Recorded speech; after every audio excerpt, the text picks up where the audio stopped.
and today we're going to learn how to use the Parr Solution Calorimeter. So the first thing you're going to want to do is turn on the calorimetric thermometer, and to do that there's a switch in the back that you'll turn on.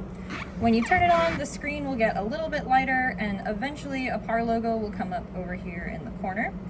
And then from there it's going to go through a bunch of different calibrations and making sure all of its memory is fine, so you're just going to leave that alone for now.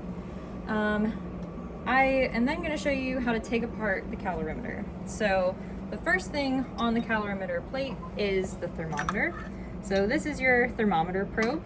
This probe is connected to your calorimetric thermometer into the bucket temperature.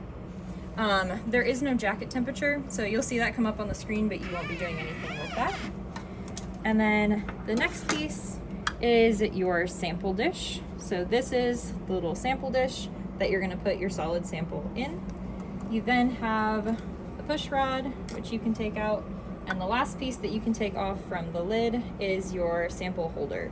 So the sample holder is connected to the lid with a little Allen bolt. This should be hand tight, so you should just be able to unscrew it and then pull the piece off. And then once you're ready to start your trial, the last piece that's in here is the dewar. So this is where your actual solution, whether that be hydrochloric acid or water, will go. So if we're going to start setting up a run, the first thing you're going to do is measure out how much solid you want and then record the amount of solid that you have. Usually you would weigh this directly into the little sample dish, but to save time I've pre-weighed it and then I'm just going to put it in the sample dish. One thing to note for the solid sample for this is you're going to want to make sure that you get it all around the sample dish, but try not to get anything in this middle piece. This middle piece is where the push rod will go, so if there's any sample in here, it's not actually going to react with the solution.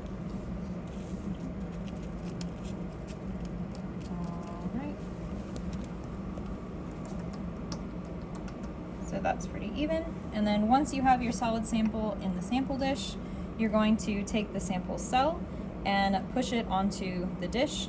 Never push on this top piece of the cell. This glass right here is very thin and will break very easily, so you never want to put pressure on this part of the cell. So in order to push it on, you're going to go on the wider part of the bell over here to push it onto your sample. And then from here, you're going to go ahead and put this onto the lid. So there's a stop in here, so you'll only be able to push it on so far. And then you're going to re-secure it with the Allen bolt. Again, this should be hand tight. It needs to be tight enough to where you are able to secure it to the lid, but not so tight that you're not able to take it back off. And then the last piece that you'll assemble is the push rod, so that just goes straight down the top.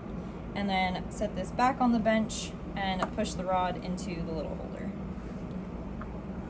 And then we can set that to the side. And then we'll be filling the dewar with, in this case, hydrochloric acid, 0.1 molar hydrochloric acid.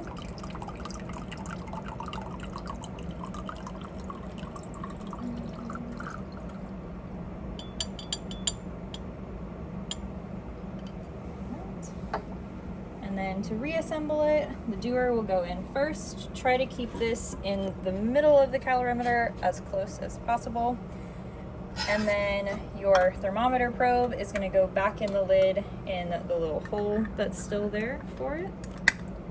And then this will be lowered into the dewar, so both the probe and the sample cell go into the dewar into the solution. And then the last thing that you would assemble is your gear belt, which is going to go between this gear and this little motor gear back here. Go ahead and attach that. There we go. So then this calorimeter is ready for a run. So now we'll just run through the software to set up a run. So the first thing that we're going to want to do is click on calorimeter operation. And from there, you're going to want to make sure that the operating mode is in the mode that you want for the sample that you're running. So if you're running a calibration sample, you're going to want it to be in standardization. That's what I'm doing, so we're going to change it to standardization. If you were doing a run with a salt that's not a calibration, you would be in determination mode. From here, to start a run, you're going to go ahead and click start. This will start the motor on here, so this will start spinning. And you're going to enter in on the screen a sample ID. This just has to be some kind of ID that's not already been taken and run on the instrument. So I am going to do